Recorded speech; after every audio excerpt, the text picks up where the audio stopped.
Medical ও dental কলেজে ভর্তি ইচ্ছুক ভাইয়া ও আপুরা, আসপেক্ট মেডিকেল সিরিজের পক্ষ থেকে তোমাদের সবাইকে শুভেচ্ছা। আজকের ক্লাসে আমরা বোটানির 1 নম্বর চ্যাপ্টার অর্থাৎ কোষ ও এর গঠন এই চ্যাপ্টার থেকে বিভিন্ন রাইটারের অনুশীলনী থেকে কিছু গুরুত্বপূর্ণ প্রশ্ন ব্যাখ্যাসহ সমাধান করব। তো চলো আমরা শুরু করি।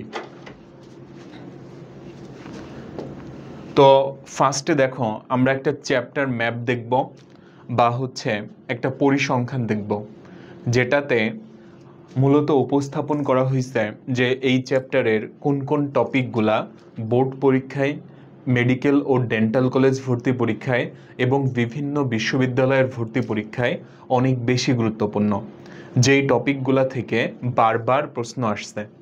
তো দেখো, সবার আগে আমাদের জানতে হবে কোষ সম্পর্কে, প্রোটোপ্লাজম এবং হচ্ছে সাইটোপ্লাজম সম্পর্কে। এটা হচ্ছে আমাদের গুরুত্বপূর্ণ টপিকের 1 নম্বর টপিক, কোষ, সাইটোপ্লাজম এবং হচ্ছে প্রোটোপ্লাজম। দেখো, এখান থেকে আমরা বোর্ডে যদিও কম প্রশ্ন আসতে দেখছি, কিন্তু মেডিকেল ও ডেন্টাল কলেজ ভর্তি পরীক্ষা এবং বিভিন্ন বিশ্ববিদ্যালয় ভর্তি পরীক্ষাতে অনেক বেশি প্রশ্ন আসতে দেখছি। আমরা নেক্সট টপিকে যদি চলে আসি, কোষ প্রাচীর ও কোষ ঝিল্লি। কোষ প্রাচীর ও কোষ ঝিল্লি এই টপিকটা থেকে আমরা অনেক বেশি প্রশ্ন আসতে দেখছি ঢাকা বিশ্ববিদ্যালয়, গুচ্ছ বিশ্ববিদ্যালয়, খুলনা বিশ্ববিদ্যালয়, রাজশাহী বিশ্ববিদ্যালয় সহ বিভিন্ন বিশ্ববিদ্যালয়ের ভর্তি পরীক্ষায়। তারপরে আমরা চলে আসব, দেখো, কোষীয় অঙ্গাণুর মধ্যে যদি চলে আসি, first of all ribosome. Ribosome থেকে কিন্তু অনেক বেশি প্রশ্ন বোর্ডে আসছে অনেক বেশি প্রশ্ন রাইবোজোম থেকে। তারপর হচ্ছে গোলগি বডি, লাইসোসোম এবং এন্ডোপ্লাজমিক রেটিকুলাম, এই যে কোষীয় অঙ্গাণু, এদের থেকেও আমরা বোর্ডে প্রশ্ন আসতে দেখছি। তারপরে চলে আসবো হচ্ছে আমরা মাইটোকন্ড্রিয়া, প্লাস্টিড, সেন্ট্রিওল, কোষীয় কঙ্কাল, পারক্সিসম, তারপর হচ্ছে কোষ গহ্বর, এগুলা থেকেও দেখো আমরা যদিও বিশ্ববিদ্যালয়ে কোনো প্রশ্ন আসতে দেখি নাই, কিন্তু মেডিকেল কলেজ ভর্তি পরীক্ষা তাছাড়া বিভিন্ন বোর্ডের পরীক্ষায় আমরা কিন্তু এই টপিক থেকে প্রশ্ন আসতে দেখেছি। এরপরে আমরা চলে আসবো হচ্ছে নিউক্লিয়াস ও ক্রোমোজোম, তারপর হচ্ছে নিউক্লিক অ্যাসিড অর্থাৎ ডিএনএ এবং আরএনএ, এটাও কিন্তু খুব গুরুত্বপূর্ণ একটা টপিক। তারপরে চলে আসো রেপ্লিকেশন, ট্রান্সক্রিপশন, ট্রান্সলেশন, এবং দেখো সর্বশেষ যেই টপিকটা জিন এবং জেনেটিক কোড, এটা কিন্তু দেখো বিভিন্ন বিশ্ববিদ্যালয় ভর্তি পরীক্ষার জন্য অনেক বেশি গুরুত্বপূর্ণ। তো তাহলে তোমরা মোটামুটি ফার্স্টে একটা ধারণা পেয়ে গেলা যে কোন টপিকগুলা থেকে এই চ্যাপ্টার থেকে বেশিরভাগ প্রশ্ন আসে। আচ্ছা, এবার আমরা চলে যাব প্রশ্ন সলভে। আচ্ছা, আমাদের প্রথম কোশ্চেন, জীবদেহের জৈবিক কার্যকলাপের একক কি? তাহলে অবশ্যই এটা হচ্ছে কোষ। জীবদেহের গঠন এবং কাজের একককে আমরা কি বলে থাকি? কোষ বলে থাকি। আচ্ছা, তো দেখো, সেল, টিস্যু, অর্গান, সিস্টেম, এই যে ফ্লো চার্টটা আমি লিখলাম, এটা কিন্তু অনেক বেশি গুরুত্বপূর্ণ মনে রাখা। জীবদেহের গঠন এবং কাজের একক, এটাকে আমরা কোষ বলে থাকি। অসংখ্য কোষ পরস্পরের সাথে, অসংখ্য কোষ মিলে টিস্যু তৈরি করে বা হচ্ছে কলা। তারপর হচ্ছে অনেকগুলা টিস্যু মিলে একটা অঙ্গ গঠিত হয় বা অর্গান গঠিত হয়, এবং অনেকগুলা অঙ্গ মিলে একটা তন্ত্র গঠিত হয়, সিস্টেম। আর অনেকগুলা তন্ত্রের সমন্বয়ে আমাদের বডিটা, ফুল বডিটা গঠিত। তো তাহলে বুঝতেই পারতেছ যে সব কিছুর মূল ইউনিট যেটা, সেটা কিন্তু কোষ বা হচ্ছে সেল। আমরা নেক্সট কোশ্চেনে চলে আসতে পারি, কোন বিজ্ঞানীগণ কোষ তত্ত্ব দেন? কোষ তত্ত্ব, সেল থিওরি। তো এটা হচ্ছে 3 জন বিজ্ঞানীর নাম আমরা মনে রাখবো এভাবে, সিসিটিভিতে কি হয়? একটা হচ্ছে স্লেইডেন,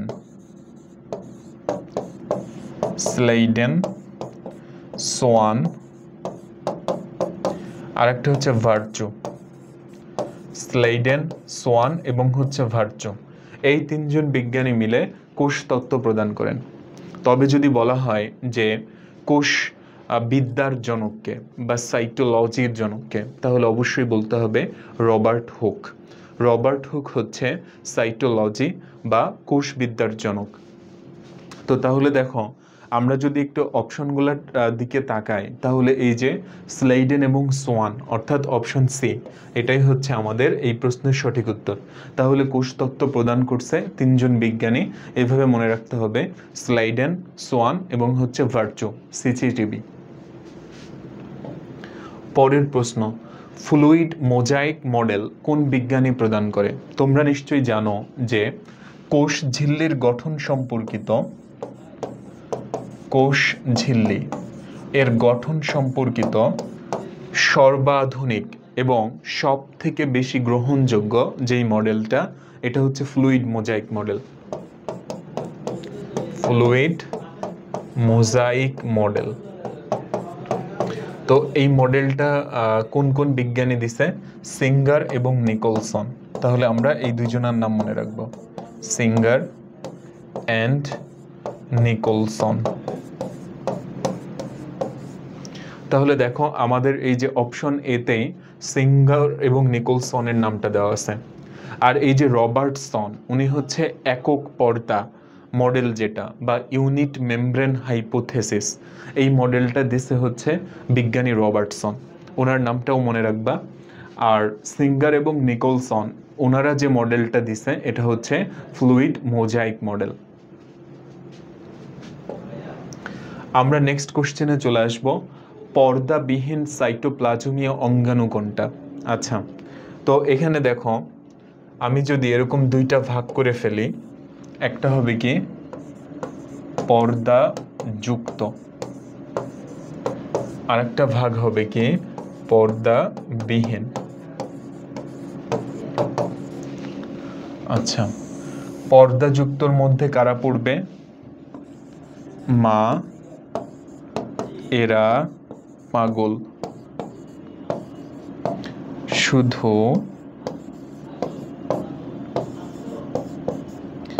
ভ্যা ভ্যা করে। তাহলে এদের হচ্ছে পর্দা থাকবে বা ঝিল্লি থাকবে। মা এরা পাগল, শুধু ভ্যা ভ্যা করে। দেখো, এটার ব্যাখ্যা কি? মাতে হবে মাইটোকন্ড্রিয়া, মাইটোকন্ড্রিয়া। এরাতে হবে এন্ডোপ্লাজমিক রেটিকুলাম, এন্ডোপ্লাজমিক রেটিকুলাম। পয়াকারে কি হবে? পার অক্সিসম, পার অক্সিসম। এবং আরেকটাও আমরা মনে রাখতে পারি প্লাস্টিড, পার অক্সিসম এবং প্লাস্টিড। গতে কি হবে? Golgi body. লতে কি হবে? Lysosome, lysosome. আর ভ্যা দিয়ে মনে রাখবা ভ্যাকিওল। তাহলে এই যে আমরা যতগুলা নাম বললাম, এরা হচ্ছে পর্দাযুক্ত বা ঝিল্লিযুক্ত কোষীয় অঙ্গাণু বা সাইটোপ্লাজমীয় অঙ্গাণু। তো দেখো, আমরা কিন্তু ইতোমধ্যে আমাদের প্রশ্নের উত্তর পেয়ে গেছি।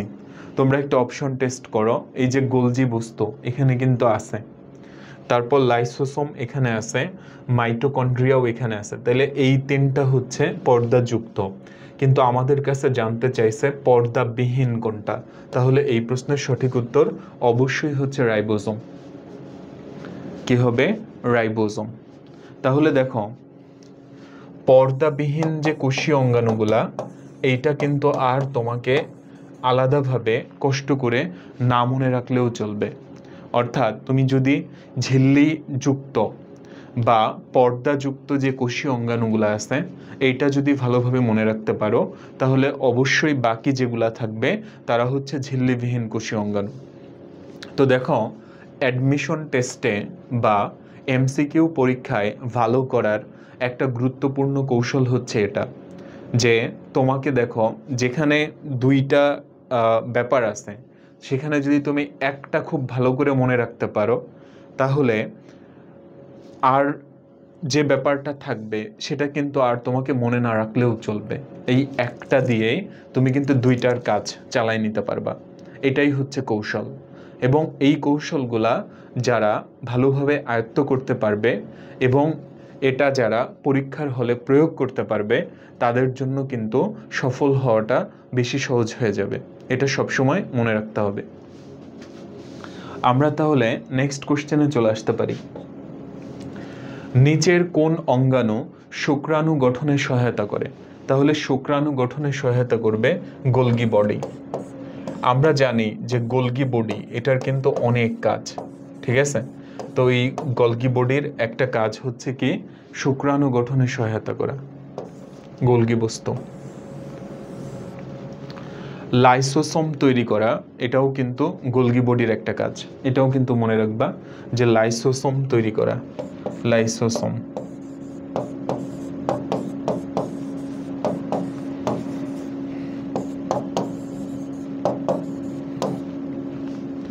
আচ্ছা, আমরা নেক্সট কোশ্চেনে চলে আসতে পারি।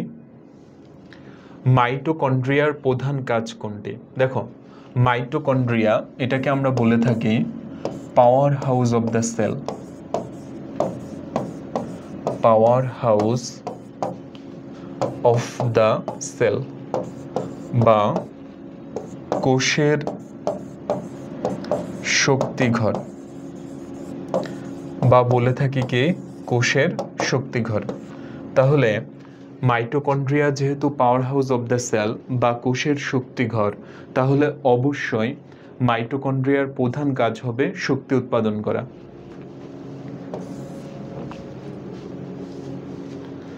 আমরা নেক্সট কোশ্চেনে চলে যেতে পারি। কোষের কোন অঙ্গাণুটি এটিপি সিনথেসিস করে? আচ্ছা, কয়েকটা কথা বলি। এটিপি বলতে আসলে কি বোঝায়? এটিপি হচ্ছে অ্যাডেনোসিন ট্রাইফসফেট।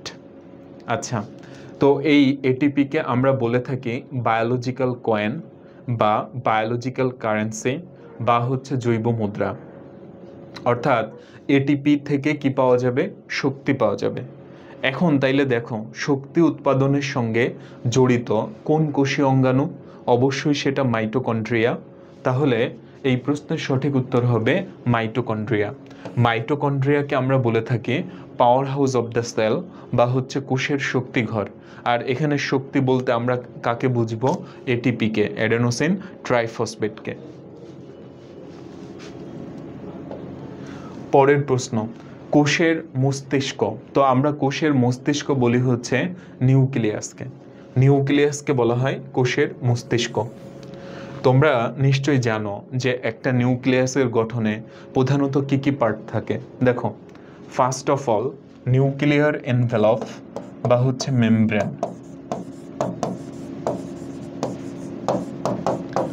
বা আবরণী।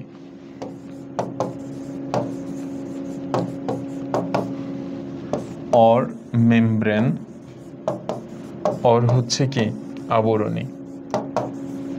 আচ্ছা, তারপর কি থাকে? Nucleoplasm, nucleoplasm. তারপর কি থাকে? সর্বাধিক ঘন গোলাকার বস্তু, নিউক্লিওলাস।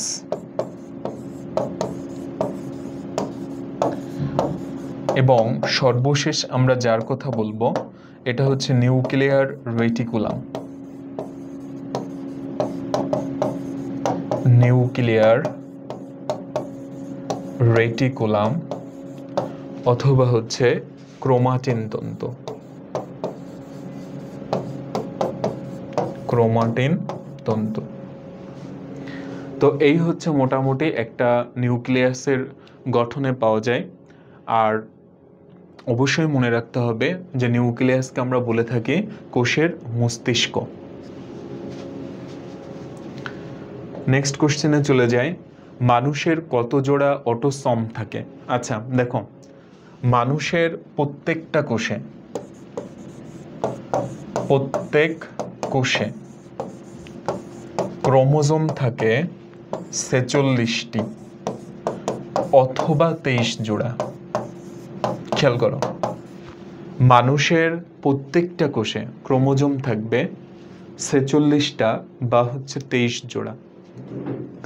এখন এই যে 23 জোড়া, এদের মধ্যে 22 জোড়া এটা নারী ও পুরুষ উভয়ের দেহে সমান থাকে। এই 22 জোড়াকেই বলা হয় অটোসম। অটোসম। আর বাকি যে এক জোড়া, এটা পুরুষ এবং নারীতে আলাদা। এই বাকি এক জোড়াকেই বলা হবে সেক্স ক্রোমোজোম। আচ্ছা, তো এই বাকি এক জোড়া কি? দেখো, একটা হচ্ছে XX, এটা কার ক্ষেত্রে? মহিলাদের ক্ষেত্রে। আর XY, এটা কার ক্ষেত্রে? পুরুষের ক্ষেত্রে। তাহলে দেখো, আমরা কিন্তু আমাদের প্রশ্নের উত্তরটা পেয়ে গেছি। মানুষের অটোসম থাকবে হচ্ছে 22 জোড়া। 22 জোড়া অটোসম থাকবে। তবে দেখো, অনেকে কিন্তু এটা দাগাই ফেলতে পারো। দেখো, 22 জোড়া আর 44টি, এই দুইটার মধ্যে কিন্তু পার্থক্যটা তোমাকে খেয়াল রাখতে হবে। তুমি 22 জোড়া বলতে পারো, অথবা কি 44টি। তুমি 23 জোড়া বলতে পারো, অথবা কি 46টি। এটা কিন্তু তোমাকে খেয়াল রাখতে হবে। আমরা পরের কোশ্চেনে চলে আসব। কোনটি পিউরিন বেস? দেখো, নাইট্রোজেন বেস, এদেরকে আমরা দুইটা ভাগে ভাগ করে থাকি। নাইট্রোজেন বেসকে, যার মধ্যে একটা ভাগ হচ্ছে পিউরিন এবং আরেকটা ভাগ হচ্ছে পাইরিমিডিন। পিউরিনের মধ্যে কারা পড়বে? Number 1 adenine, number 2 guanine. আর পাইরিমিডিনের মধ্যে কারা পড়বে? Number 1 thymine, number 2 cytosine, number 3 uracil. তো দেখো, আমরা অনেকে কনফিউজ হয়ে যাই যে পিউরিন বেস কোনটা আর পাইরিমিডিন বেস কোনটা। তো দেখো, এই কনফিউশন দূর করার একটা চমৎকার শর্টকাট ট্রিক, সেটা হচ্ছে কি, তুমি যদি খেয়াল করো, এই যে পাইরিমিডিন কথাটা, এটার মধ্যে দেখো একটা রস্যই আছে। থাইমিন, তার মধ্যেও রস্যই আছে। সাইটোসিন, তার মধ্যেও রস্যই আছে। ইউরাসিল, তার মধ্যেও রস্যই আছে। অর্থাৎ এদের প্রত্যেকের মধ্যে রস্যই বিদ্যমান। বাট এখানকার গুলা দেখো, এদের কারোর মধ্যে রস্যই নাই। তাহলে এইভাবে কিন্তু আমরা খুব সহজে কনফিউশনটা এড়াতে পারি। তাহলে আমাকে বলছে কোনটি পিউরিন বেস, তাহলে অ্যাডেনিন আর হচ্ছে গুয়ানিন, এই দুইটার যে কোনো একটাই থাকবে। তাহলে এই প্রশ্নের সঠিক উত্তর কি হবে? অ্যাডিনিন। এই যে দেখো, থাইমিন রস্যই, সাইটোসিন রস্যই, ইউরাসিল রস্যই, তাহলে এরা অবশ্যই হচ্ছে পাইরিমিডিন বেস। তাহলে দেখো, তুমি যদি একটু ট্রিকি ওয়েতে পড়তে পারো, তোমার পড়াটা কিন্তু অনেক বেশি সহজ হয়ে যাবে। এই জন্য পরীক্ষায় ভালো করতে ট্রিক্স অ্যান্ড টিপসের কোনো বিকল্প নাই। আমরা নেক্সট কোশ্চেনে চলে আসতে পারি। ডিএনএ থেকে মেসেঞ্জার আরএনএ, মেসেঞ্জার আরএনএ থেকে প্রোটিন, উপরোক্ত প্রক্রিয়াকে কি বলা হয়? দেখো, ডিএনএ থেকে মেসেঞ্জার আরএনএ, এই প্রক্রিয়াটাকে আমরা বলবো ট্রান্সক্রিপশন। ট্রান্সক্রিপশন। আর মেসেঞ্জার আরএনএ থেকে প্রোটিন, এটাকে আমরা বলবো ট্রান্সলেশন।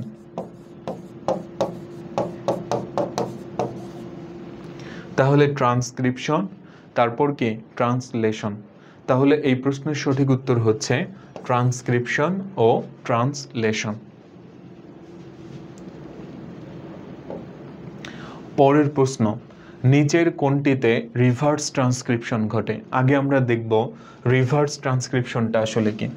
দেখো, ট্রান্সক্রিপশন হচ্ছে ডিএনএ থেকে এমআরএনএ তৈরির প্রক্রিয়া, এটাকে আমরা বলে থাকি হচ্ছে ট্রান্সক্রিপশন। আর রিভার্স মানে হচ্ছে উল্টা, উল্টা মানে কি, মেসেঞ্জার আরএনএ এটা থেকে যদি ডিএনএ তৈরি হয় এই প্রক্রিয়াটাকে বলা হবে রিভার্স ট্রান্সক্রিপশন। তাহলে ডিএনএ থেকে এমআরএনএ এটা হচ্ছে ট্রান্সক্রিপশন, আর এমআরএনএ থেকে ডিএনএ এটাকে আমরা বলবো রিভার্স ট্রান্সক্রিপশন।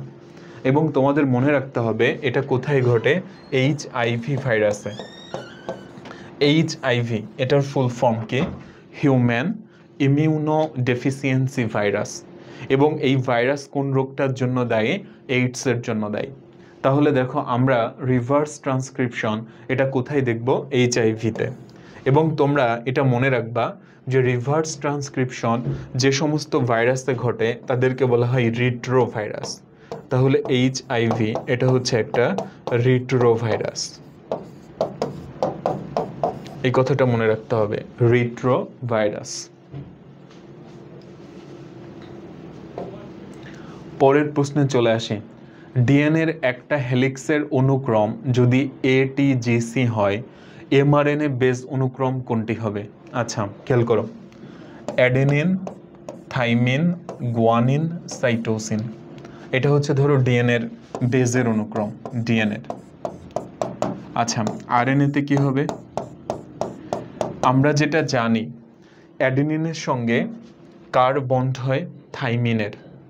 আচ্ছা অ্যাডেনিনের সঙ্গে হচ্ছে থাইমিন, থাইমিনের সঙ্গে অ্যাডেনিন, গুয়ানিনের সঙ্গে সাইটোসিন, সাইটোসিনের সঙ্গে গুয়ানিন। কিন্তু দেখো এখানে কিছু পার্থক্য আছে। পার্থক্যটা হচ্ছে আমরা জানি আরএনএতে কোনো থাইমিন থাকে না, আরএনএতে কোনো কি থাইমিন থাকতে পারবে না, আর ডিএনএতে কোনো ইউরাসিল থাকবে না। তাহলে আরএনএতে কোনো থাইমিন থাকবে না, অর্থাৎ আমাদেরকে এটা কিন্তু বাদ দিয়ে দিতে হবে। এই যে থাইমিন যেটা এটা কিন্তু বাদ, এর পরিবর্তে এখানে কি আসবে, ইউরাসিল। এটাই হচ্ছে ডিএনএ এবং আরএনএর মধ্যে একটা বড় পার্থক্য, নাইট্রোজেন বেজের এই ব্যাপারটা। আবার ধরো আমরা আরও কিছু পার্থক্যের কথা যদি বলি, তাহলে ডিএনএ হচ্ছে ডাবল হ্যালিক্স, আরএনএ হচ্ছে সিঙ্গেল হ্যালিক্স। তারপর ডিএনএর যে পেন্টোজ সুগারটা সেটা হচ্ছে ডিঅক্সিরাইবোজ, আবার আরএনএর যে পেন্টোজ সুগার সেটা হচ্ছে রাইবোজ। তাহলে দেখো আমরা কিন্তু আমাদের কাঙ্ক্ষিত উত্তরটা পেয়ে গেছি, এটা হবে ইউএসিজি। তাহলে এই প্রশ্নের সঠিক উত্তর হচ্ছে ইউএসিজি। আমরা পরের কোশ্চেনে চলে যাই, কোষের অভ্যন্তরে পিএইচ রক্ষা করা এটা কার কাজ? তাহলে দেখো কোষের অভ্যন্তরে পিএইচ রক্ষা করবে হচ্ছে কোষ গহ্বর, কোষ গহ্বর। তাহলে প্রত্যেকটা কোষীয় অঙ্গাণুর কাজ তোমাকে কিন্তু খুব ভালোভাবে আত্মস্থ করতে হবে, এগুলো আমাদের পরীক্ষার জন্য অনেক বেশি গুরুত্বপূর্ণ। আর একটা কথা, কোষ গহ্বরের যে আবরণী বা পর্দা সেটাকে আমরা বলে থাকি টনোপ্লাস্ট। তাহলে এই নামটা অবশ্যই মনে রাখবা, টনোপ্লাস্ট। তাহলে কোষের অভ্যন্তরে পিএইচ রক্ষা করবে কোষ গহ্বর।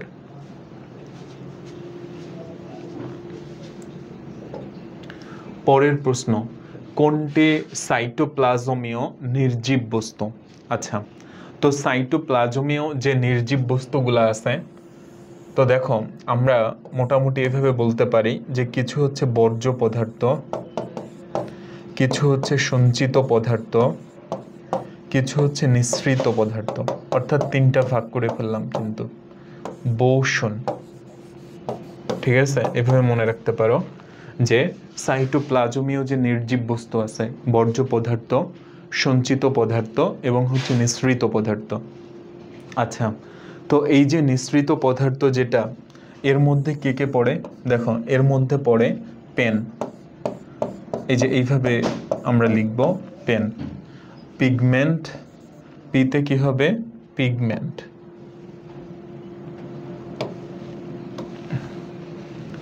পিতে হবে হচ্ছে পিগমেন্ট। এইচে হবে কি, হরমোন।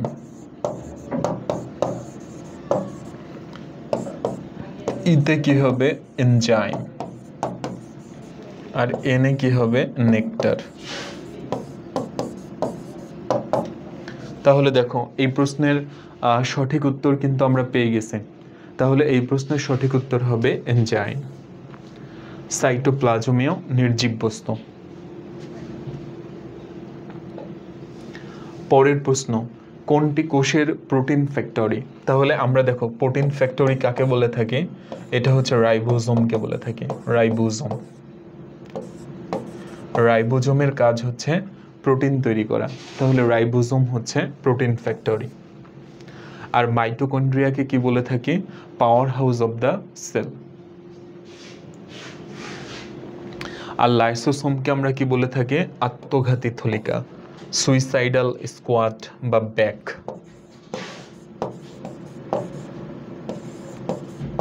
আত্মঘাতী থলিকা।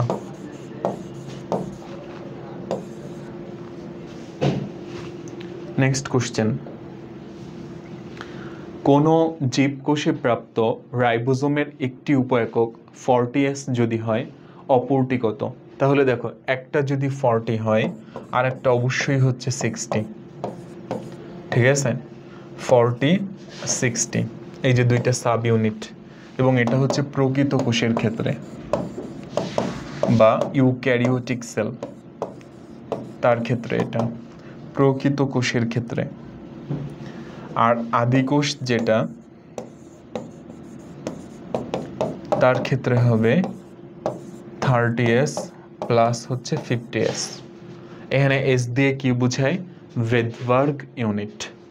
তাহলে আমরা এই প্রশ্নের সঠিক উত্তর পেয়ে গেছি 60S।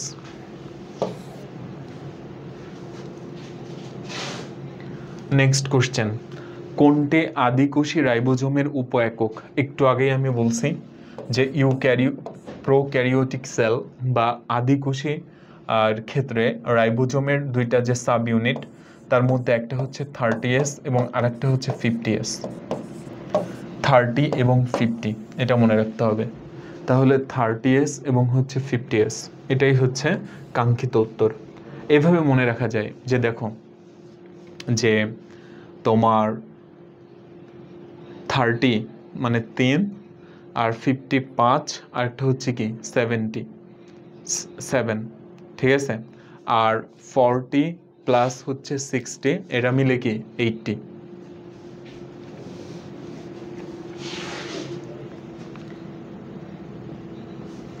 নেক্সট কোশ্চেনে চলে আসি, প্রোটিন সংশ্লেষণ করে যে অঙ্গাণুটা, দেখো আমরা আগেই বলছি যে protein factory, protein factory, protein factory আমরা বলে থাকি হচ্ছে রাইবোজোমকে। তাহলে অবশ্যই প্রোটিন সংশ্লেষ করবে রাইবোজোম।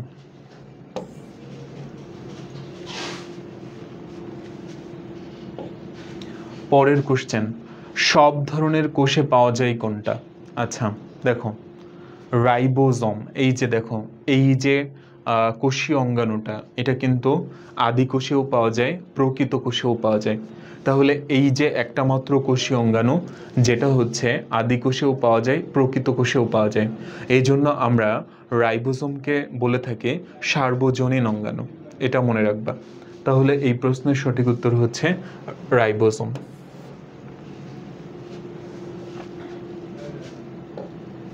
নেক্সট কোশ্চেন, স্টাবিলাইজার তারপর হচ্ছে লেবিলাইজার, এটা কোন অঙ্গাণুর বৈশিষ্ট্য?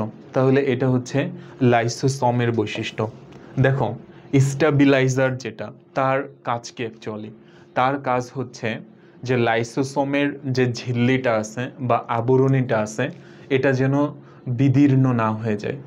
কারণ এটা যদি বিদীর্ণ হয়ে যায় তাহলে যেটা হবে, লাইসোসোমের ভেতরে যে এনজাইমগুলো আছে তারা বের হয়ে আসবে এবং তারা বের হয়ে অন্যান্য কোষীয় অঙ্গাণুগুলোকে খেয়ে ফেলবে বা ধ্বংস করে ফেলবে। এই জন্য স্টাবিলাইজার ওই স্থিতিটা প্রদান করতেছে, স্টাবিলাইজ করতেছে, যে যেন এনজাইমগুলা বাইরে না চলে আসে। আর যখন প্রচণ্ড খাদ্য অভাব দেখা যাবে, তখন দেখো স্টাবিলাইজার আর কাজ করবে না, তখন ওই আবরণীটা যেন বিদীর্ণ হয় সেই কাজে যে সহায়তা করবে সে হচ্ছে লেবিলাইজার। তাহলে এই যে স্ট্যাবিলাইজার বলো আর ল্যাবিলাইজার বলো, এগুলা কার বৈশিষ্ট্য? এটা হচ্ছে লাইসোসোমের বৈশিষ্ট্য। পরের কোশ্চেনে চলে আসি, কোন অঙ্গাণুটির মাধ্যমে অটোফ্যাগি ঘটে? তাহলে বুঝতেই পারতেছো যে অটোফ্যাগি এটা ঘটবে কার মাধ্যমে? লাইসোসোমের মাধ্যমে। তো দেখো, লাইসোসোমের মাধ্যমে আরও একটা যে ঘটনা ঘটে, যে সম্পূর্ণ কোষটা যদি পরিপাক হয়ে যায় তখন এটাকে কি বলা হয়? অটোলাইসিস। তাহলে এই যে অটোফ্যাগি, তারপর হচ্ছে অটোলাইসিস, এগুলা থাকলে আমরা কোনটা অ্যান্সার করব? লাইসোসোম।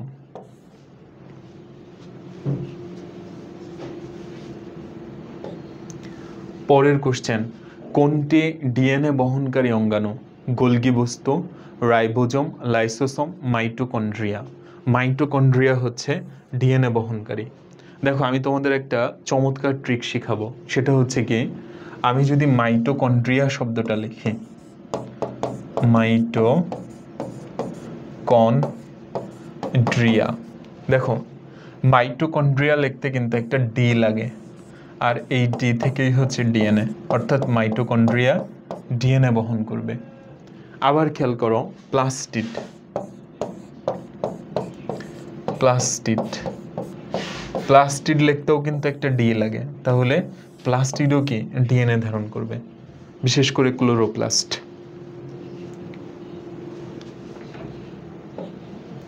পরের প্রশ্ন, এনার্জি কারেন্সি শব্দটি কোন কোষ অঙ্গাণুর সাথে সম্পর্কিত? তো দেখো, আমি একটু আগেই বলছি যে আমরা এনার্জি কারেন্সি বা বায়োলজিক্যাল কয়েন, এটা আমরা বলে থাকি হচ্ছে এটিপিকে, অ্যাডেনোসিন ট্রাইফসফেটকে। আর এটিপি মানে হচ্ছে কি? শক্তি। আর শক্তি উৎপাদনের সঙ্গে জড়িত কোন কোষীয় অঙ্গাণু? Mitochondria, power house of the cell. তাহলে এই প্রশ্নের সঠিক উত্তর হবে মাইটোকন্ড্রিয়া।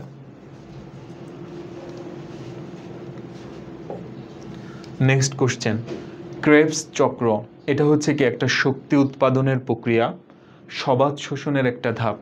তোমরা নিশ্চয়ই জানো যে শ্বসন হচ্ছে দুই প্রকার, সবাত এবং আরেকটা হচ্ছে অবাত।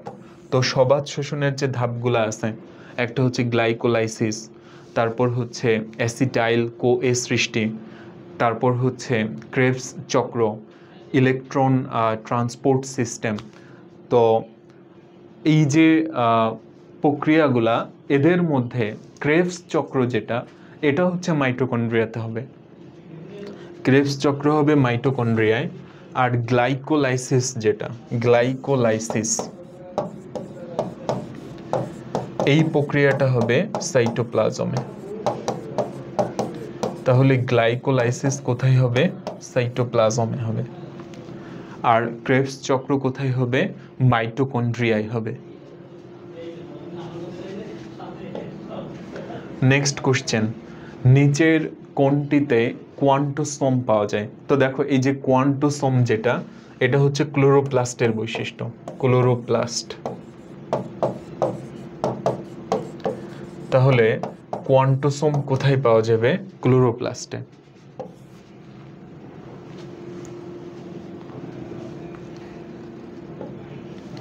পরের কোশ্চেন, থাইলাকয়েড কোষের কোন অঙ্গাণুতে ঘটে?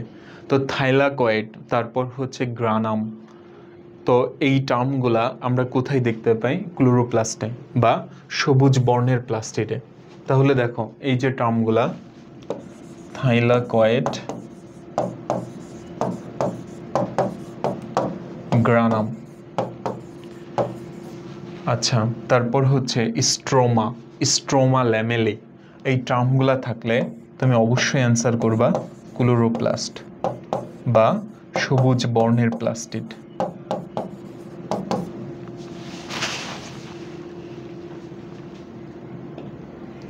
পরের প্রশ্ন, শক্তি রূপান্তরের সাথে জড়িত অঙ্গাণু কোনটা?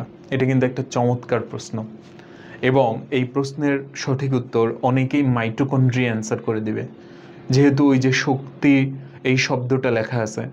কিন্তু তোমাকে বুঝতে হবে, এখানে শক্তি উৎপাদন বলা হয়নি, এখানে বলা হচ্ছে শক্তি রূপান্তর। আচ্ছা, তো মনে রাখবা যে শক্তি রূপান্তর এই প্রক্রিয়ার সঙ্গে জড়িত যেই কোষীয় অঙ্গাণুটা, সেটা হচ্ছে ক্লোরোপ্লাস্ট। বা সবুজ বর্ণের প্লাস্টিড। এবার প্রশ্ন হতে পারে যে এটা কীভাবে। দেখো, সালোক সংশ্লেষণ প্রক্রিয়ায় যেটা হয় যে কার্বন ডাই অক্সাইড এবং পানির বিক্রিয়ায় গ্লুকোজ তৈরি হয় এবং এখানে কে উপস্থিত থাকে? এখানে উপস্থিত থাকে সূর্যালোক এবং ক্লোরোফিল। তাহলে যেটা হচ্ছে সৌরশক্তি রাসায়নিক শক্তিতে কনভার্ট হচ্ছে, সৌরশক্তি রাসায়নিক শক্তিতে কনভার্ট হচ্ছে। এই জন্যই বলা হচ্ছে যে শক্তি রূপান্তর। আর এই প্রক্রিয়ার সঙ্গে জড়িত যেই কোষীয় অঙ্গাণুটা সে অবশ্যই ক্লোরোপ্লাস্ট বা সবুজ বর্ণের প্লাস্টিড। পরের কোশ্চেনে চলে আসি, নিউক্লিয়াসের উপাদান কোনটি? দেখো, আমি আগেই বলছি যে নিউক্লিয়াসে আমরা প্রধানত চারটা অংশ দেখতে পাই।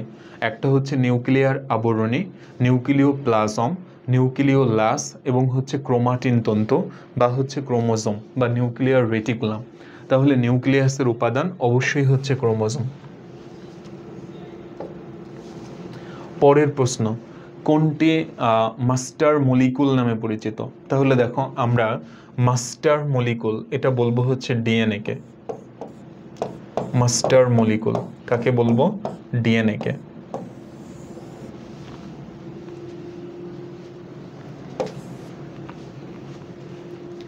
আচ্ছা, পরের প্রশ্নে চলে আসি, এটিসি যদি ডিএনএর অনুক্রম হয় তাহলে উৎপন্ন মেসেঞ্জার আরএনএর অনুক্রম হবে কোনটা? আচ্ছা, এটিসি অ্যাডেনিনের সঙ্গে কার বন্ড হয়? থাইমিন। থাইমিনের সঙ্গে কার হয়? অ্যাডেনিন। সাইটোসিনের সঙ্গে কার হয়? গুয়ানিন। কিন্তু দেখো, আমরা এটা জানি যে আরএনএতে কোনো থাইমিন থাকে না। তাহলে এই যে থাইমিন এটা কিন্তু থাকবে না। এই যে থাইমিন এটা কিন্তু থাকবে না। এর পরিবর্তে কি থাকবে? ইউরাসিল থাকবে। তাহলে এই প্রশ্নের সঠিক উত্তর হবে ইউএজি।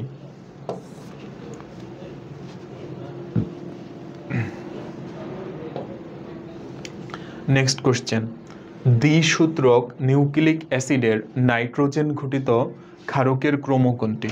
খেয়াল করো, আমরা জানি নিউক্লিক অ্যাসিড এটাকে আমরা দুই ভাগে ভাগ করে থাকি, যার মধ্যে একটা হচ্ছে ডিএনএ এবং আরেকটা হচ্ছে আরএনএ। তো ডিএনএ যেটা এটা হচ্ছে ডাবল হেলিক্স আর আরএনএটা হচ্ছে সিঙ্গেল হেলিক্স, অর্থাৎ ডিএনএ হচ্ছে দ্বিসূত্রক আর আরএনএ হচ্ছে কি একসূত্রক। তো তাহলে তুমি বুঝতেই পারতেছো এখানে ইনডিরেক্টলি ডিএনএর কথা বলা হয়েছে যে দ্বিসূত্রক নিউক্লিক অ্যাসিড মানে হচ্ছে ডিএনএ।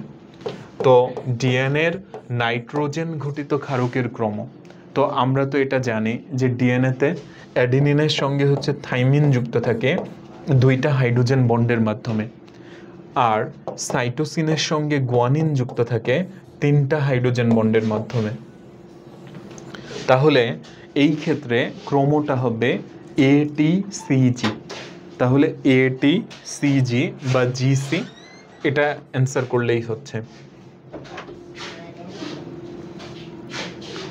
পরের প্রশ্ন, কোনটি পাইরিমিডিন বেস? ইতোমধ্যেই তোমাদেরকে এই কৌশলটা কিন্তু আমি শিখাইছি যে পাইরিমিডিন অর্থাৎ এখানে রস্যই থাকতে হবে। অপশনের মধ্যে দেখো রস্যই কোনগুলাতে আছে? Cytosine, uracil. অ্যান্সার পেয়ে গেছি। এই যে এটাতে রস্যই নাই, এটা বাদ। এটাতে রস্যই নাই, এটা বাদ। এটাতে রস্যই নাই, এটা বাদ। তাহলে এই প্রশ্নের সঠিক উত্তর হচ্ছে option C. Next question, DNA প্রতিলিপনের সময় হাইড্রোজেন বন্ধনে ভেঙে দেয় কোন এনজাইম? আচ্ছা, তাহলে তুমি বুঝতেই পারতেছো এটা হচ্ছে রেপ্লিকেশন থেকে এই প্রশ্নটা করা হয়েছে। আচ্ছা, রেপ্লিকেশন মানে কি? একটা ডিএনএ থেকে দুইটা ডিএনএ সৃষ্টি হওয়া।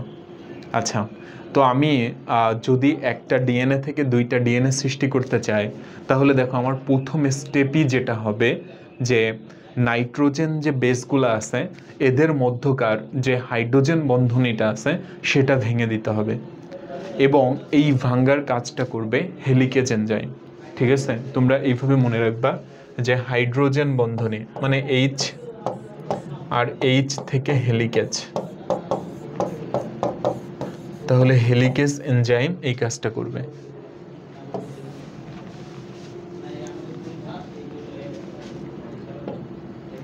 নেক্সট কোশ্চেন, আরএনএ থেকে প্রোটিন তৈরির প্রক্রিয়া এটাকে কি বলা হয়? এটাকে অবশ্যই কি বলা হবে?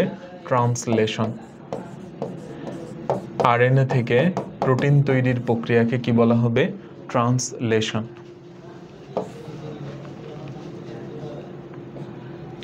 পরের প্রশ্ন, নিচের কোনটি নিউক্লিক অ্যাসিডের উপাদান? আচ্ছা, খেয়াল করো, নিউক্লিক অ্যাসিড এটা হচ্ছে পলিমার অফ নিউক্লিওটাইড। নিউক্লিওটাইডের পলিমারকে বলা হয় নিউক্লিক অ্যাসিড। নিউক্লিওটাইড হচ্ছে nucleoside plus phosphate. Nucleoside equal pentose sugar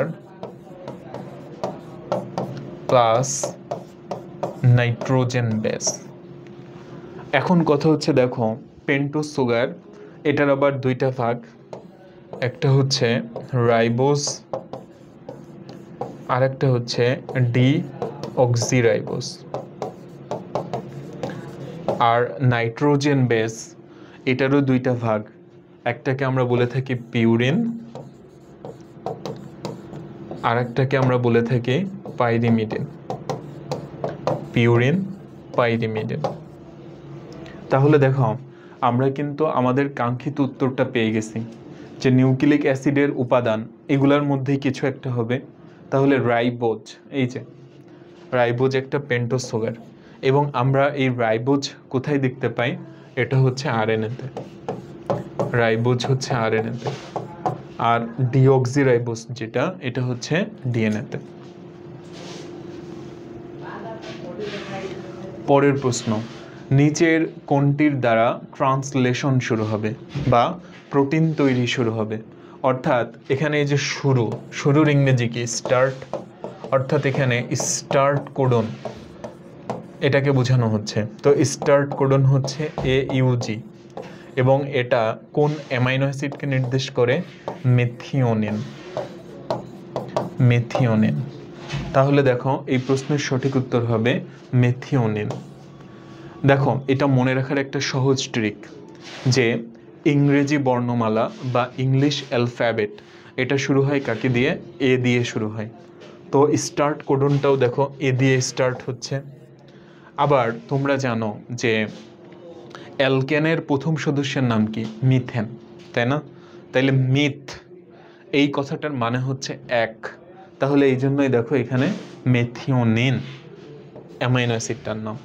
তাইলে এইভাবে কিন্তু তোমরা সহজেই মনে রাখতে পারো।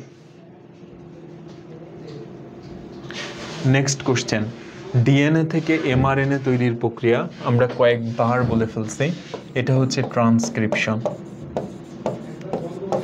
ট্রান্সক্রিপশন, ডিএনএ থেকে এমআরএনএ তৈরির প্রক্রিয়া। পরের প্রশ্ন, মানব জিনোমে 2 ভাগ জিন বিভিন্ন বৈশিষ্ট্যে অংশগ্রহণ করে। তোমরা নিশ্চয়ই জানো যে ডিএনএ অণুর খণ্ডাংশ যা হচ্ছে জীবের বৈশিষ্ট্য নিয়ন্ত্রণ করে তাকে আমরা বলে থাকি হচ্ছে জিন। তো মানব জিনোমে 2 ভাগ জিন বিভিন্ন বৈশিষ্ট্য অংশগ্রহণ করে, আর বাকি যে 98 ভাগ সেটা হচ্ছে নিষ্ক্রিয় থাকে। তাহলে নিষ্ক্রিয় যারা, তাদেরকে আমরা বলবো হচ্ছে জাঙ্ক ডিএনএ। এটা মনে রাখবা, জাঙ্ক ডিএনএ।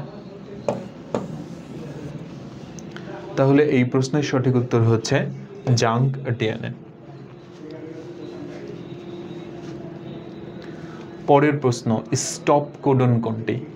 স্টপ কোডন কি কি আছে? UAA, UAG, UGA, এগুলো হচ্ছে stop codon. UAA, UAG, UGA। তাহলে দেখো এটা হচ্ছে কারেক্ট অ্যান্সার। আর AUG যেটা, এটা হচ্ছে স্টার্ট কোডন।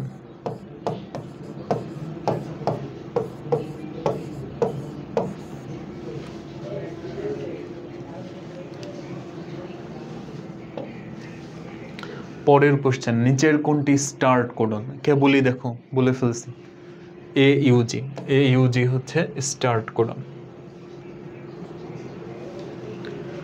কোষীয় পরিপাকে অংশগ্রহণকারী অঙ্গাণু, অর্থাৎ এখানে লাইসোসোমকে ইঙ্গিত করা হয়েছে, লাইসোসোম। এবং এই প্রক্রিয়াটার নাম কি? Autophagy and autolysis.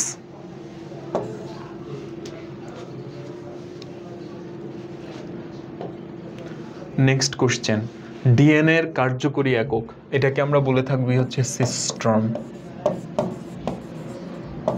সিস্ট্রন। আর জিন রিকম্বিনেশনের একককে বলে রেকন।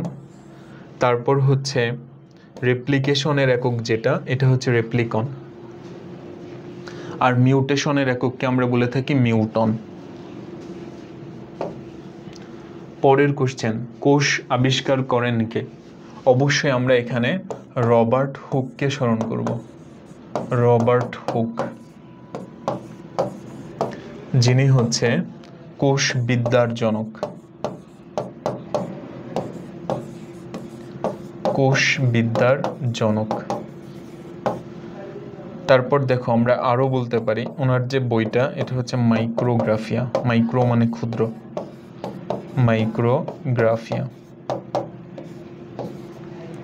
মাইক্রোগ্রাফিয়া। তাহলে দেখো কোষ আবিষ্কার করেন কে? Robert Hooke. দেখো এখানে কিন্তু অনেকেই ভুল করে লিউয়েন হুক দাগাই ফেলবে, তো তোমাকে কিন্তু দাগানোর সময় অনেক সতর্ক থাকতে হবে। যদি বলা হয় যে সর্বপ্রথম জীবিত কোষ বা পূর্ণাঙ্গ কোষ প্রত্যক্ষ করেন কে, তখন অ্যান্সার হবে লিউয়েন হুক। কিন্তু এই প্রশ্নের সঠিক উত্তর হবে রবার্ট হুক। নেক্সট কোশ্চেন, কোষ গহ্বরের চারপাশে যে পাতলা আবরণী থাকে তাকে কি বলে? তো দেখো কোষ গহ্বরের যে আবরণী, এটাকে আমরা বলে থাকি হচ্ছে টনোপ্লাস্ট। টনোপ্লাস্ট। আর কোষ গহ্বরের কাজ থেকেও আমাদের একটা প্রশ্ন ছিল যে অভ্যন্তরীণ যে পিএইচ সেটা রক্ষা করা, এটা হচ্ছে কোষ গহ্বরের কাজ। তাহলে দেখো এই যে আমাদের কাঙ্ক্ষিত উত্তরটা পেয়ে গেছি, টনোপ্লাস্ট। আর বাকি যে অপশনগুলো আছে এদের নিয়ে যদি আমি একটু কথা বলি, দেখো এরা অ্যাকচুয়ালি হচ্ছে লিউকোপ্লাস্টের প্রকারভেদ। লিউকোপ্লাস্ট। প্রশ্ন হতে পারে লিউকোপ্লাস্ট কি জিনিস? লিউকোপ্লাস্ট হচ্ছে সাদা বা বর্ণহীন প্লাস্টিড। আচ্ছা, তো সাদা বা বর্ণহীন প্লাস্টিডের মধ্যে যেটা হচ্ছে শর্করা সঞ্চয় করে তাদেরকে আমরা বলি হচ্ছে অ্যামাইলোপ্লাস্ট। যেটা প্রোটিন সঞ্চয় করে সেটা হচ্ছে প্রোটিনোপ্লাস্ট বা এলিউরোপ্লাস্ট। আর যেটা হলো চর্বি সঞ্চয় করে সেটা হচ্ছে ইলায়োপ্লাস্ট। চর্বি সঞ্চয় করলে ইলায়োপ্লাস্ট। নেক্সট কোশ্চেন, ডিএনএ খণ্ড জোড়া লাগানোর জন্য ব্যবহার করা হয় কি? এই যে লাগানো, এই শব্দ থেকেই বোঝা যাচ্ছে লাইগেজ। আর হাইড্রোজেন বন্ধনে ভাঙ্গা, এটার জন্য কে ছিল? হেলিকেজ। তাহলে এই প্রশ্নের সঠিক উত্তর হচ্ছে লাইগেজ।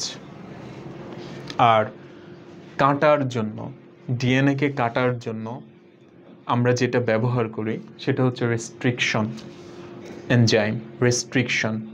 তো কথা হচ্ছে এই জন্যই দেখো রেস্ট্রিকশন এনজাইম এটাকে বলা হয় বায়োলজিক্যাল সিজার্স বা আণবিক কাঁচি, এই নামেও ডাকা হয়।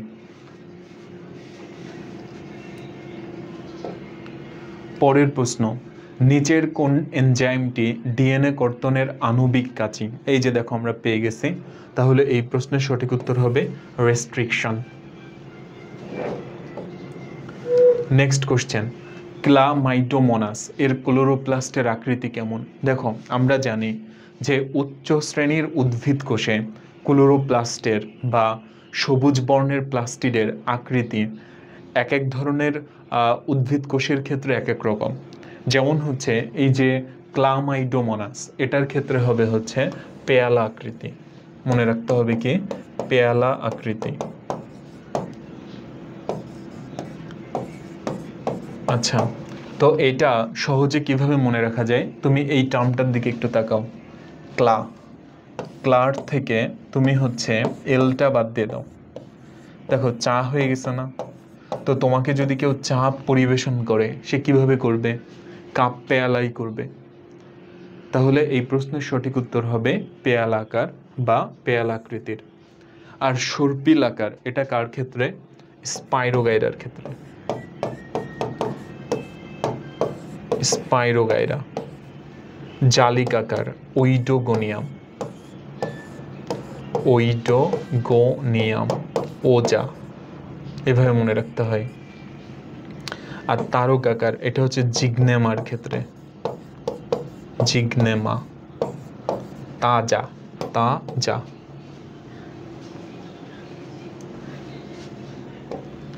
পরের প্রশ্ন, প্রোটিন সংশ্লেষণকারী লিউকোপ্লাস্ট। একটু আগেই আমি বলছি যে লিউকোপ্লাস্টের প্রকারভেদ তিনটা, একটা অ্যামাইলোপ্লাস্ট, একটা হচ্ছে অ্যালিউরোপ্লাস্ট বা প্রোটিনোপ্লাস্ট, এবং আরেকটা হচ্ছে ইলায়োপ্লাস্ট।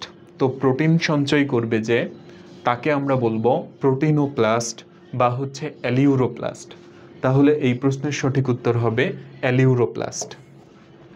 আর ক্রোমোপ্লাস্ট যেটা, দেখো আমরা রঙিন যে প্লাস্টিডগুলো আছে, রঙিন মানে সবুজ বাদে অন্য যে কালার, তো রঙিন প্লাস্টিডকে বলি হচ্ছে আমরা ক্রোমোপ্লাস্ট। আর সবুজ যেটা এটা হচ্ছে ক্লোরোপ্লাস্ট।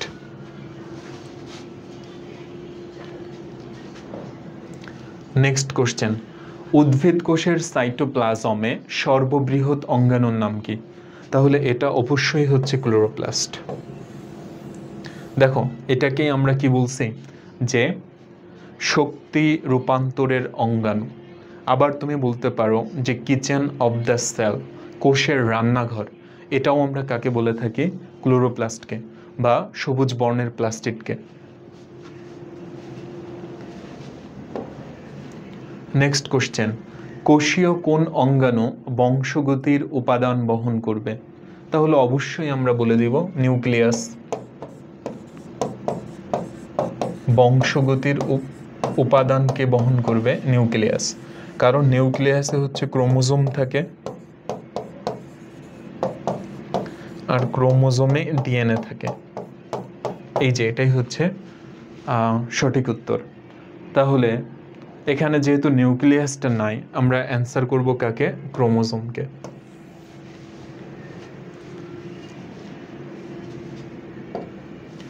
পরের প্রশ্ন, জেনেটিক কোডে কয়টি নাইট্রোজেন বেস থাকে?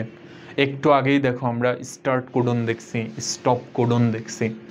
যে ধরো স্টার্ট কোডন ছিল AUG, তারপরে স্টপ কোডন কি ছিল? UAA, UAG, UGA।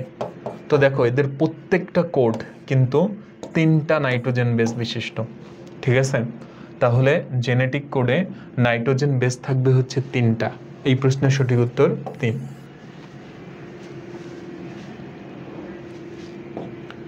পরবর্তী প্রশ্ন, কোষ বিভাজনের সময় অ্যাস্টার রশ্মি সৃষ্টি করে কোনটি?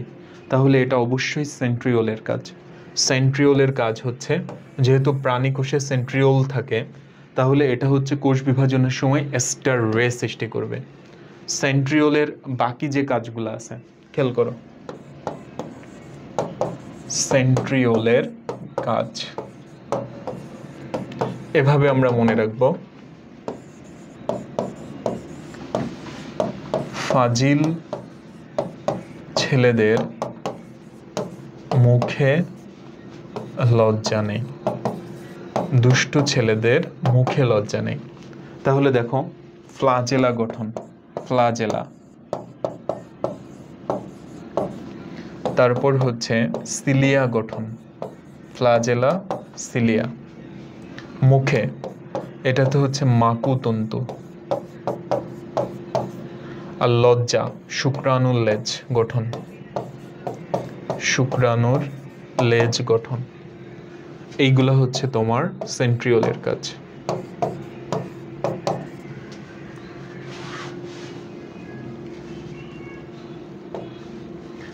নেক্সট কোশ্চেন, নিচের কোনটিকে এন্ডোসিম্বায়ন্ট মনে করা হয়? তো তোমরা নিশ্চয়ই জানো যে সিম্বায়োসিস মানে হচ্ছে মিথজীবিতা বা মিউচুয়ালিজম, যে একে অপরের দ্বারা উপকৃত হওয়া, এই প্রক্রিয়াটাকে বলা হয় মিথজীবিতা। যে সম্পর্কটা হচ্ছে এরকম যে এখানে উভয় পক্ষই উপকৃত হবে, আর এক পক্ষ উপকৃত হবে আর এক পক্ষ ক্ষতির শিকার হবে, এটাকে আমরা বলে থাকি হচ্ছে পরজীবিতা। আচ্ছা, এছাড়া আরও একটা সম্পর্ক আছে যে যেখানে কেউ কারোর দ্বারা উপকৃতও হয় না, আবার হচ্ছে ক্ষতিগ্রস্তও হয় না, তো এই ধরনের প্রাণীকে সহবাসী বলা হয়। তো যাই হোক, এখন কথা হচ্ছে এই এন্ডোসিম্বায়ন্ট, এন্ডো শব্দের অর্থ হচ্ছে ভেতরে, তো এন্ডোসিম্বায়ন্ট আমরা মনে করি কাদেরকে? দুইটা কোষীয় অঙ্গাণুকে, একটা হচ্ছে মাইটোকন্ড্রিয়া আর ক্লোরোপ্লাস্ট। তো দেখো আমরা এটা এভাবে মনে রাখি যে ই ইকুয়াল হচ্ছে এমসি স্কোয়ার। দেখো ফিজিক্সের একটা সূত্র, এটা আমরা এখন বায়োলজিতে ব্যবহার করতেছি। এখানে ই মানে হচ্ছে এন্ডোসিম্বায়ন্ট, এম এ হচ্ছে মাইটোকন্ড্রিয়া, মাইটোকন্ড্রিয়া, আর সিতে হচ্ছে ক্লোরোপ্লাস্ট, ক্লোরোপ্লাস্ট। তাহলে মাইটোকন্ড্রিয়া এবং হচ্ছে ক্লোরোপ্লাস্ট, এদেরকে বলা হয় এন্ডোসিম্বায়ন্ট।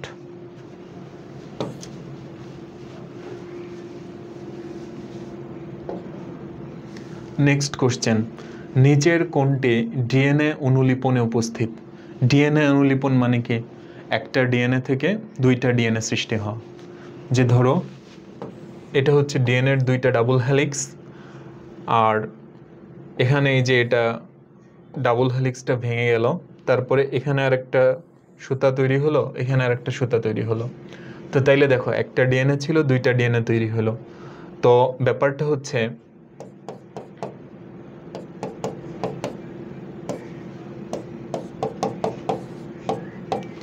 এখানে দেখো, তাইলে আমি যদি একটা ডিএনএ থেকে দুইটা ডিএনএ তৈরি করতে চাই, অবশ্যই আমাকে এই মাঝখানের বন্ধনগুলো ভাঙতে হবে, হাইড্রোজেন বন্ধন ভাঙতে হবে। তাহলে এটা কিন্তু উপস্থিত।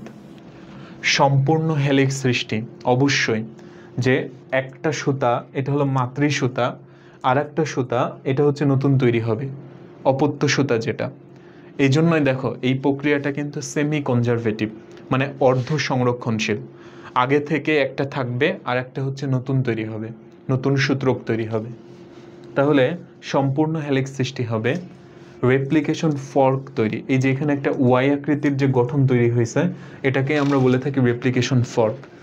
ট্রান্সফার আরএনএ সৃষ্টি, এটা কোনোভাবেই ডিএনএ অনুলিপনের মধ্যে পড়ে না। এখানে ডিএনএ অনুলিপন মানে হচ্ছে ডিএনএ থেকে ডিএনএ সৃষ্টি, এখানে আরএনএ কেন সৃষ্টি হবে? ডিএনএ থেকে এমআরএনএ সৃষ্টি হয়, সেটা ট্রান্সক্রিপশন প্রক্রিয়ায়, নট রেপ্লিকেশনে। পরের কোশ্চেন, নিচের কোন গঠনটি সাইটোপ্লাজমের নয়? তো সাইটোপ্লাজমের গঠনে কি থাকে?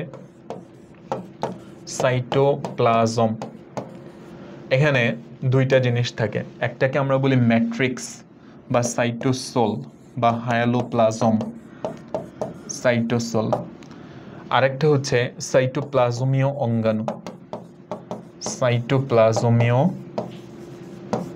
অঙ্গাণু। তো সাইটোপ্লাজমীয় যে অঙ্গাণুগুলো আছে সেগুলো আবার দেখো দুই প্রকার, একটা হচ্ছে ঝিল্লি যুক্ত আর একটা হচ্ছে ঝিল্লিবিহীন কোষীয় অঙ্গাণু। তাহলে গোলগি বডি, রাইবোজোম, এগুলা কিন্তু সাইটোপ্লাজমীয় অঙ্গাণুর মধ্যে পড়ে যাচ্ছে, এন্ডোপ্লাজমিক রেটিকুলাম। কিন্তু ক্রোমাটিন তন্তু যেটা, এটা হচ্ছে নিউক্লিয়াসের একটা পার্ট, নিউক্লিয়াস।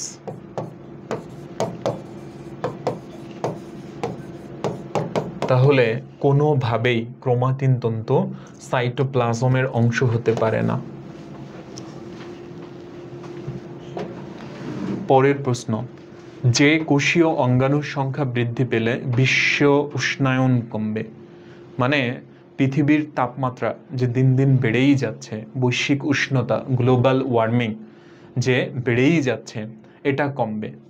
তো দেখো গ্লোবাল ওয়ার্মিং কিভাবে কমানো সম্ভব? যদি প্রচুর গাছপালা লাগানো হয় বা প্রচুর গাছপালা তৈরি হয়। এখন প্রচুর গাছপালা তৈরি হওয়া মানেটা কি?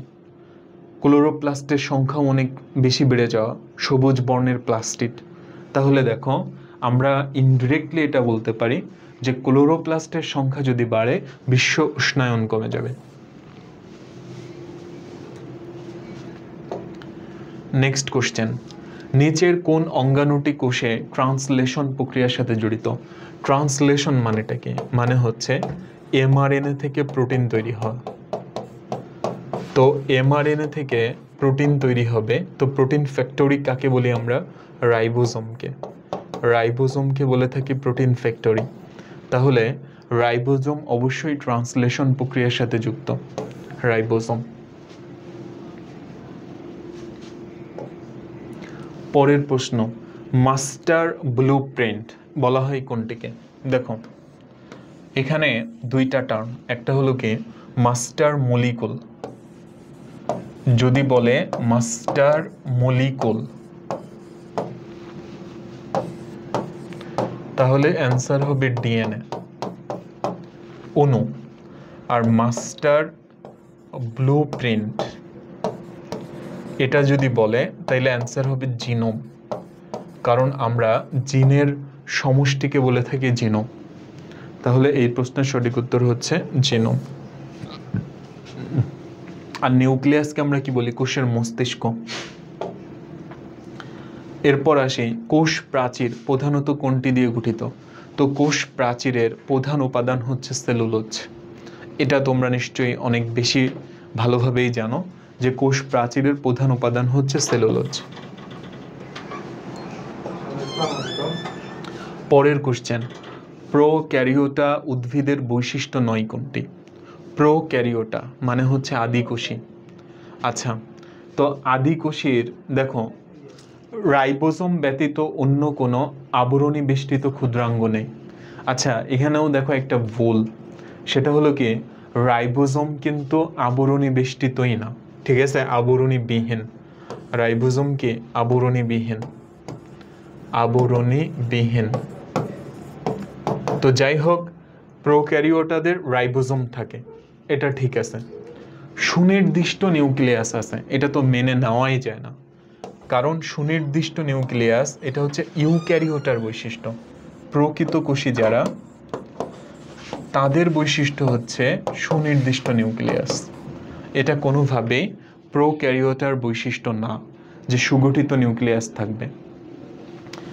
সালোক সংশ্লেষণের জন্য সুগঠিত প্লাস্টিড নাই, এটা ঠিক আছে, এটা আদিকোষীর বৈশিষ্ট্য। অ্যামাইটোসিস পদ্ধতিতে কোষ বিভাজন সম্পন্ন হয়, এটাও ঠিক আছে, কারণ প্রকৃত কোষী যারা তাদের কোষ বিভাজন সম্পন্ন হয় মাইটোসিস এবং মিওসিসের মাধ্যমে। নেক্সট কোশ্চেন, উদ্ভিদ কোষে নিচের কোনটি অনুপস্থিত? তাইলে দেখো সেলুলোজ এটা কোষ প্রাচীরের উপাদান, এটা উপস্থিত। ফসফোলিপিড, ফসফোলিপিড বাইলেয়ার এটা কোষঝিল্লির উপাদান, ফ্লুইড মোজাইক মডেলে পড়ছো তোমরা। ক্লোরোফিল এটা তো অবশ্যই থাকবে উদ্ভিদে, কারণ উদ্ভিদ যেহেতু সবুজ বর্ণের, মানে পাতা সবুজ বর্ণের হয়, সেখানে ক্লোরোফিল থাকে। কাইটিন এটা হচ্ছে ছত্রাকের কোষ প্রাচীরের উপাদান, ছত্রাক। তাহলে অবশ্যই এটা উদ্ভিদ কোষে অনুপস্থিত। কাইটিন এটা ছত্রাকের উপাদান। যেটি আমিষ সংশ্লেষণ ও স্নেহ জাতীয় পদার্থের বিপাক সাধন করে। তাহলে প্রোটিন সিনথেসিস আমরা কয়েকশো বার পড়ে ফেলছি, এটা হচ্ছে রাইবোজোম। তাহলে রাইবোজোমের আরও একটা কাজ দেখো, স্নেহ জাতীয় পদার্থের বিপাক, এটা মনে রাখবা, স্নেহ জাতীয় পদার্থের বিপাক রাইবোজোম। নেক্সট কোশ্চেন, নিচের কোনটি গোলজি বডির বিশেষ নাম নয়? দেখো আমি গোলজি বডির কতগুলা নাম বলি। নাম্বার 1 গোলগি বডি,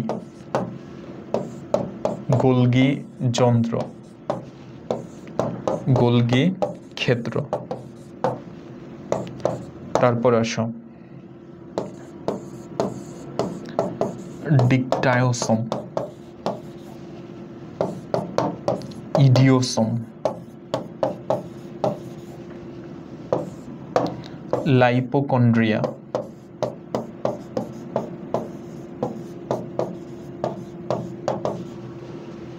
আচ্ছা, তারপর হচ্ছে প্যাকেজিং কেন্দ্র।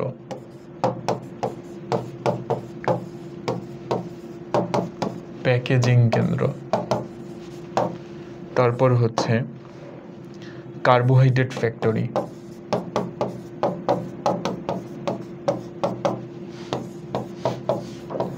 তারপর হচ্ছে ট্রাফিক পুলিশ, কোষের ট্রাফিক পুলিশ। তাহলে দেখো এই যে যতগুলা নাম দিলাম আমরা, এগুলা হচ্ছে কার নাম? গোলগি বডির নাম। তাহলে ডিকটায়োসোম, ইডিওসোম, লিপোকন্ড্রিয়া। কিন্তু ক্যামিলো গোলজি এটা হচ্ছে গোলগি বডির আবিষ্কারক, তাহলে এটা নিশ্চয়ই গোলগি বডির অপর নাম হতে পারে না।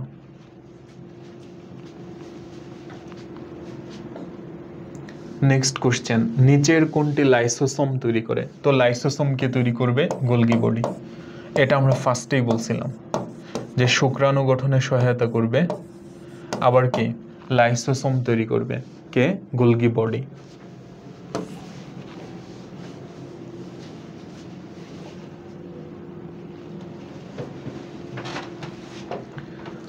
আমরা নেক্সট কোশ্চেনে চলে আসি। নিচের কোনটি শরীরে অনুপ্রবেশিত জীবাণুকে ধ্বংস করার প্রক্রিয়া? এটা আমরা জানি যে এটা হচ্ছে ফ্যাগোসাইটোসিস। ফ্যাগো বা ফাজ মানে হচ্ছে ভক্ষণ করা বা ধ্বংস করা। নিচের কোন অঙ্গকোষে মাইটোকন্ড্রিয়ার উপস্থাপনা বেশি থাকে? তাহলে এটা অবশ্যই যকৃতে। যকৃতকে আমরা বলে থাকি কোষের ল্যাবরেটরি। এখানে মাইটোকন্ড্রিয়ার সংখ্যা 1000+, অর্থাৎ 1000 বা তার বেশি। তাহলে এই প্রশ্নের সঠিক উত্তর হচ্ছে যকৃত। নেক্সট কোশ্চেন, ক্রেবস চক্র কোথায় সংগঠিত হয়? এটা আমরা অবশ্যই জানি, মাইটোকন্ড্রিয়ায় ক্রেবস চক্র। গাজরের মূল। আচ্ছা, গাজর কি জিনিস? এটা হচ্ছে রঙিন, আর রঙিন জিনিসে কি থাকবে? ক্রোমোপ্লাস্ট। ক্রোমো মানে হচ্ছে কালার্ড বা রঙিন। তাহলে এই প্রশ্নের সঠিক উত্তর হচ্ছে ক্রোমোপ্লাস্ট। সবুজ হইলে ক্লোরোপ্লাস্ট, বর্ণহীন হলে লিউকোপ্লাস্ট, আর লিউকোপ্লাস্টেরই একটা প্রকারভেদ অ্যামাইলোপ্লাস্ট। ইউলোথ্রিক্স শৈবালের ক্লোরোপ্লাস্ট কেমন হবে? তো ইউলোথ্রিক্স এটা হচ্ছে গার্ডেল আকৃতি, এটা মনে রাখবা, এটা হচ্ছে গার্ডেল আকৃতি, বা আমরা ফিতা আকৃতিও বলতে পারি। গার্ডেল আকৃতি বা হচ্ছে ফিতা আকৃতির, এভাবে মনে রাখবা। Uganda, Uganda. উতে হচ্ছে কি ইউলোথ্রিক্স, আর এটাতে হচ্ছে গার্ডেল আকৃতি।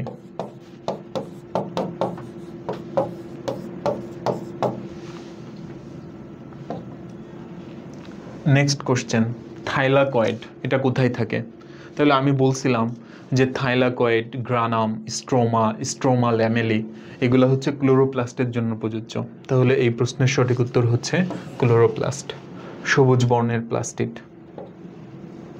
মিউটন কি? এটা হচ্ছে জিন মিউটেশনের একক, আর রিকম্বিনেশনের একক এটাকে বলা হবে রেকন। আর জিনের কাজের একক এটাকে আমরা বলে থাকি হচ্ছে সিস্ট্রন। ডিএনএর কাজের একক এটা হচ্ছে সিস্ট্রন। নিচের কোনটির ক্রোমোজোমের সংখ্যা সঠিক না? ধান 22, এটা ভুল। ধান হবে 24। এভাবে মনে রাখবা যে 24 ঘন্টায় ভাত খাই, তো ভাত আসে তো ধান থেকেই। আর গিনিপিগ 64, ঠিক আছে, মানুষের উল্টা, মানুষ 46, গিনিপিগ 64। আর গৃহমাসি, গৃহমাসি বাড়িতে থাকে, মানে গৃহ মানে বাড়ি, বাড়ি 12, তাহলে এটাও কিন্তু ঠিক আছে। তাহলে এই প্রশ্নের সঠিক উত্তর হবে ধান 22। গমের বৈজ্ঞানিক নাম হচ্ছে ট্রিটিকাম এস্টিভাম, এটা হচ্ছে গমের বৈজ্ঞানিক নাম। জিয়া মেয়াস এটা হচ্ছে ভুট্টার বৈজ্ঞানিক নাম, ভুট্টা। স্যাকারাম অপিসিনারাম এটা হচ্ছে আখের বা ইক্ষুর বৈজ্ঞানিক নাম। আখ কি মিষ্টি, তাহলে ওখানে স্যাকারিন থাকবে, এরকম মনে রাখবা।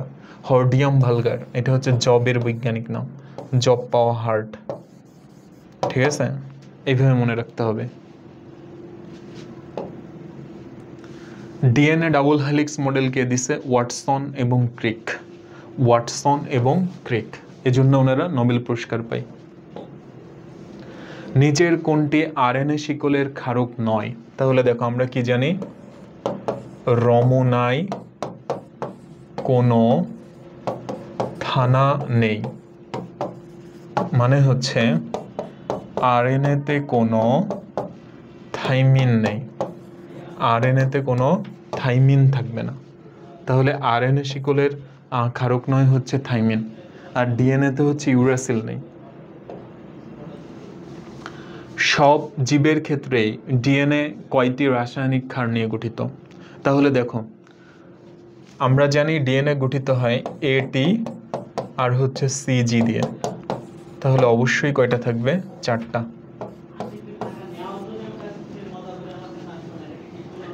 তাহলে টোটাল হচ্ছে কয়টা? 4টা।